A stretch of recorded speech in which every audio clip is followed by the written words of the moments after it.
Hormuz మళ్ళీ మూసేసిరట.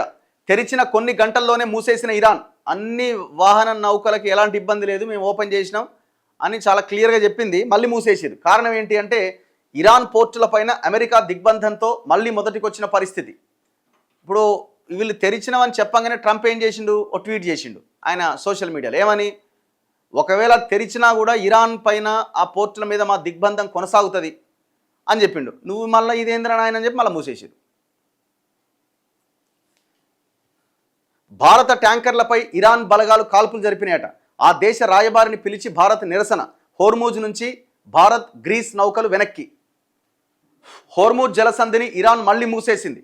అమెరికాతో కాల్పుల విరమణ ఒప్పందం, లెబనాన్ పైన ఇజ్రాయెల్ దాడులు ఆపిన నేపథ్యంలో జలసంధిని పూర్తిగా తెరుస్తున్నట్లు శుక్రవారం ప్రకటించిన ఇరాన్ శనివారం ఉదయం మళ్లీ మూసేసినట్లుగా వెల్లడించింది. శాంతి సంధిని అమెరికా ఉల్లంఘించడం వల్లే జలసంధి పైన తిరిగి ఆంక్షలు విధిస్తున్నట్లు ఐఆర్జీసీ ప్రకటించింది. అమెరికా ఇరాన్ మధ్య కుదిరిన తాత్కాలిక కాల్పుల విరమణ ఒప్పందం ఈ నెల 22వ తేదీతో ముగుస్తుంది. లెబనాన్ ఇజ్రాయెల్ మధ్య కూడా గురువారం కాల్పుల విరమణ ఒప్పందం కుదిరింది 10 రోజులు. ఈ నేపథ్యంలో ఒప్పందం కొనసాగినంత కాలం జలసంధిలో వాణిజ్య నౌకల రాకపోకలపై ఆంక్షలు పూర్తిగా తొలగిస్తున్నట్లు ఇరాన్ విదేశాంగ మంత్రి ప్రకటించారు. ఈ నిర్ణయాన్ని అమెరికా అధ్యక్షుడు ట్రంప్ స్వాగతించారు. అయితే ఇరాన్ నౌకాశ్రయాలపైన తమ నౌకాదళం దిగ్బంధం ఎప్పటిలాగే కొనసాగుతుందని ప్రకటించారు.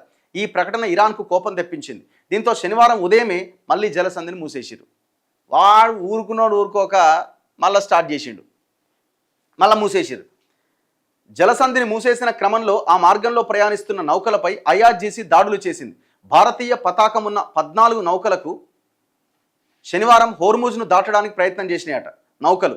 అయితే ఇందులో 2 చమురు ట్యాంకర్లపై ఇరాన్ గన్ బోట్లు వాటిపైన కాల్పులు జరిపినట్లు బ్రిటన్ మిలిటరీకి చెందిన United Kingdom maritime trade operations సంస్థ తెలిపింది.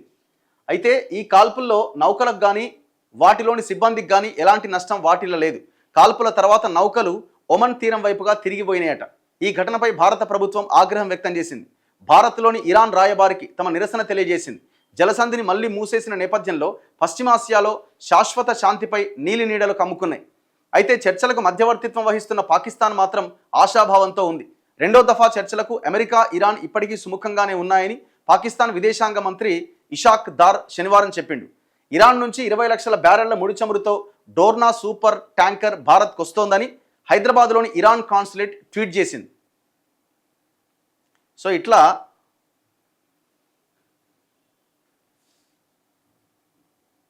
హోర్ముజ్ నుంచి భారత్ గ్రీస్ నౌకలు వెనక్కిపోయినాయట. హోర్ముజ్లో నౌకలు తిరిగి వెళ్తున్నట్లు చూపిస్తున్న మారిటైమ్ ట్రాఫిక్ డేటా చిత్రం.